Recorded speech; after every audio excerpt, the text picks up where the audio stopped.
మృతికారూపమైనటువంటి వినాయకుడిని సేవిస్తేనే సంపన్నుడు ప్రసన్నుడు అవుతాడు. మిగతా రూపాల కంటే కూడా మట్టి రూపంతో పూజించినప్పుడు కలిగేటువంటి పుణ్యఫలం అధికంగా ఉంటుంది. అందుకని ప్రకృతిలో లభించేటువంటి ఆ మృతికా రూపాన్ని అంటే మట్టిని తీసుకొని భగవంతుని యొక్క రూపాన్ని కల్పించి ఆ రూపం కూడా మనిషి యొక్క ఇష్టానుసారం ఒకరు విష్ణు రూపంలోను, మరొకరు శివ రూపంలోను, మరొకరు వారి వారి దేశభక్తికి అనుగుణంగా ఇష్టదైవంకు అనుగుణంగా రూపాలను ఎంపిక చేసుకుని మట్టి రూపంలో ఉన్నటువంటి వినాయకుడిని తయారు చేసుకుని పూజించి ఆ పూజలో కూడా అన్ని ఆరోగ్యకరమైనటువంటి నివేదనలు, ప్రసాదాలు, ఉండ్రాళ్ళు, గుగ్గుళ్ళు, అలాగే గణపతికి పెట్టేటువంటి అన్ని నైవేద్యాలు కూడా చక్కగా బామ్మ వంటలు, అమ్మమ్మ వంటలు, భారతీయ ఆహార సంపదకు సంబంధించినటువంటివి. మనందరికీ కూడా కరోనా సమయంలో ప్రపంచ దేశాలన్నీ కూడా ఇచ్చినటువంటి సందేశం భారతదేశంలో వాడేటువంటి ఆహార నియమాలు, ఉన్నటువంటి సుగంధ ద్రవ్యాల వాడకం, నైవేద్యాలు. దయచేసి విగ్రహాలన్నీ కూడా అన్ని ఘాట్లలో సమానంగా వచ్చేటట్టు ప్రయత్నం చేస్తూనే అలాగే నిర్దేశించి అయిపోయిన వాళ్ళు కూడా అక్కడి నుండి వెళ్ళి ఇతరులకు అవకాశం కల్పించాలి.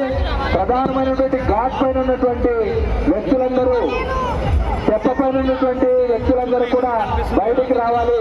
చాలా ఎక్కువగా ఉన్నారు. వినాయకుడి యొక్క రూపాన్ని అక్కడ ట్రైన్ ద్వారా చేర్చడానికి కూడా వీలు లేనటువంటి విధంగా ఉంది. ప్రధానమైనటువంటి తెప్ప పైన ఉన్నటువంటి అనవసరమైన వ్యక్తులందరూ దయచేసి రావాల్సిందిగా కోరుతూ ఉన్నాం. కార్యకర్తలు దయచేసి బయటికి పంపించాలి. కేవలం కేంద్ర సమితి నియమించినటువంటి కార్యకర్తలు మాత్రమే ఉండి మిగతా వాళ్ళందరినీ బయటికి పంపించేసేయాలి. అలాగే మండపాలలో వినాయక విగ్రహంతో పాటు వచ్చినటువంటి వాళ్ళలో కూడా పరిమిత సంఖ్యలో మాత్రమే వెళ్ళాలి. మిగతా వాళ్ళందరూ సహకరించవలసిందిగా కోరుతూ ఉన్నాం. కాబట్టి మృతికా రూపంలో ఉన్నటువంటి వినాయకుడిని పూజిస్తేనే అతి ఎక్కువ ఫలితం లభిస్తుంది. అందుకని గణపతి ఉత్సవాలలో ప్రధానంగా అందరినీ కలుపుకుంటూ భారతదేశ విభిన్నత్వాన్ని కూడా ఏకం చేస్తూ సాగేటువంటి ప్రయత్నం జరుగుతూ ఉంటుంది.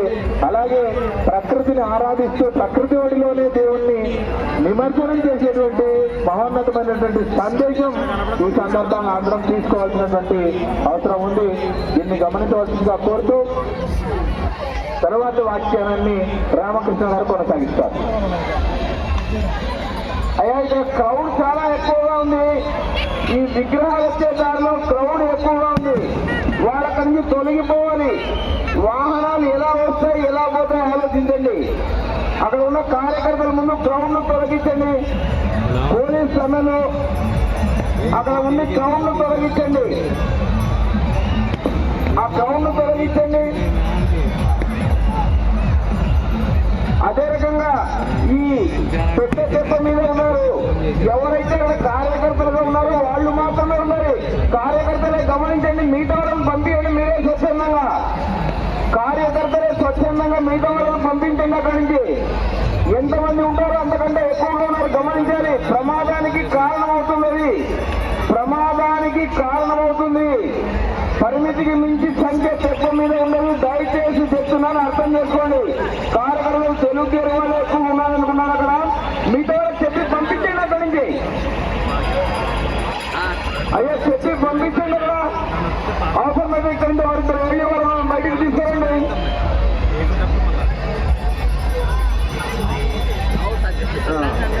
ఇక్కడ 2 లైన్స్ ఉన్నాయి. అది పాస్ బటన్. ఇక్కడ వాహనాలు రావడానికి పోవడానికి అనుకూలం చేయాలి. వాహనాలు రావడానికి పోవడానికి అనుకూలం చేయాలి. క్రిక్కిరిసి ఉన్నారు కానీ అది ప్రమాద హేతువు, ప్రమాదానికి కారణమవుతుంది. దయచేసి కొద్దిగా సంయమనం పాటించండి. సంయమనం పాటించి ఘాట్ చాలా విశాలంగా ఉంది. ఆ విశాలమైన ప్రాంతంలో వెళ్ళొచ్చు. అందరూ ఇక్కడే గుమిగూడి ఉండవలసిన అవసరం లేదు. గుమిగూడి ఉండవలసిన అవసరం లేదు. విశాలంగా ఉన్నాయి ఘాట్లు. ఆ ఘాట్లలోకి వెళ్లాల్సిందిగా కోరుతున్నాం.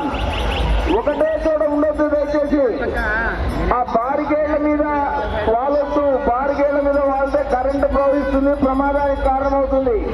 గమనించాలి, ప్రమాదానికి కారణం కానివ్వద్దండి. దయచేసి సంయమనం పాటించండి. కార్యకర్తలు, పోలీస్ సోదరులు కొంచెం జాగ్రత్తగా వ్యవహరించి క్రౌడ్ నివారించే పని చేయాలి. ఒక సక్రమమైన పద్ధతిలో వచ్చేట్టుగా చేయాలి. అందరూ గమనించాలి, అందరూ సహకరించాలి. పెద్ద దెబ్బ మీద ఇంకా సంఖ్య తగ్గలేదండి. పెద్ద దెబ్బ మీద సంఖ్య తగ్గలేదు.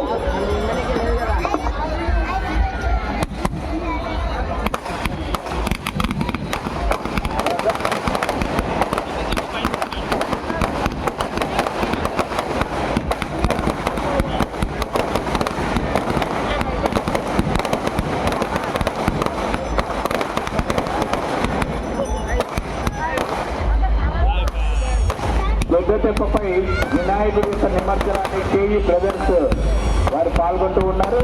పత్తికొండ శాసనసభ్యులు శ్రీ శ్యామ్ కుమార్ గారు స్వయంగా పాల్గొంటూ నిమజ్జన కార్యక్రమంలో వారి యొక్క ప్రాంతంలో నెలకొల్పినటువంటి వినాయకుడి యొక్క నిమజ్జనాన్ని గావిస్తూ ఉన్నారు. జై బలో గణేష్ మహారాజ్ కి, జై బలో గణేష్ మహారాజ్ కి. కర్నూలు నగరంలో ఉన్నటువంటి రాజకీయ నాయకులు, సేవా ప్రముఖులు అందరూ కూడా వివిధ అనుబంధ సంస్థలు, సంఘ్ పరివారికి సంబంధించినటువంటి వివిధ సేవా సంస్థలు అన్ని కూడా వివిధ ఘాట్ల నిర్వహణలో కేంద్ర సమితి యొక్క ఆదేశాలతో చక్కగా నిర్వహించుకుంటూ ఉన్నాం. ఇదే స్ఫూర్తితో ముందుకు సాగుతూ కార్యక్రమాన్ని ప్రతి ఏటా 44 సంవత్సరాలు నిర్వహించినటువంటి ఈ వేడుకలను ప్రతి సంవత్సరం మరింత ఉత్సాహంగా ముందుకు తీసుకుని వెళ్లే ప్రయత్నం చేస్తున్నారు. శ్రీ వరసిద్ధి వినాయక భక్త బృందం బేడా బుడగ జంగాల వీధి బుధవారపేట వారు 40 సంవత్సరాలుగా వినాయకుల విగ్రహాలను ప్రతిష్ఠించి భక్తి శ్రద్ధతో పూజిస్తున్నటువంటి వారు రూపం విశ్వనాథ్, బయలుపాటి సోమశేఖరయ్య, బి దేవేంద్ర, పురుషోత్తం, వీరన్న, లాలుస్వామి, జయంత్, వెంకటేష్, శ్రీనివాసులు, మాధవరావు, సుబ్బన్న, సంజయ్, చైతన్య, ఉమేష్ చంద్ర, హేమంత్, సాయి కుమార్, శ్రీకాంత్, సుధాకర్, పరమేష్, అభిరామ్ వీరందరూ కూడా పేడ బుడగ జంగాల వీధి బుధవారపేటలో స్వామివారిని ప్రతిష్ఠించి భక్తి శ్రద్ధలతో పూజించారు. వారి కేంద్ర సమితి పక్షాన అభినందనలతో పాటు స్వామివారి యొక్క అనుగ్రహం ఉండాలని ఆకాంక్షిస్తూ ఉన్నాం. స్వామివారిని వివిధ రూపాల్లో స్థూల కాయంతోనూ సూక్ష్మ రూపంతోనూ అలాగే వారి యొక్క ఇచ్చానుసారమైనటువంటి దైవ రూపాలను పూజిస్తూ కర్నూలు నగరవాసులందరూ కూడా పెద్ద ఎత్తున విగ్రహాలను ప్రతిష్ఠించి 9 రోజుల పాటు భజనలతోనూ కీర్తనలతోనూ స్వామివారిని సేవించారు. కేవీ బ్రదర్స్ నిర్వహించినటువంటి వినాయక స్వామి వారు నిమజ్జనానికి నోచుకుంటూ అందరినీ ఆశీర్వదిస్తూ అభయ హస్తంతో మనందరినీ ఆశీర్వదిస్తూ గంగమ్మ ఒడిలోకి చేరుకుంటూ ఉన్నారు. విగ్రహాలన్నీ కూడా 8 అడుగులకు తక్కువగా ఉన్నటువంటి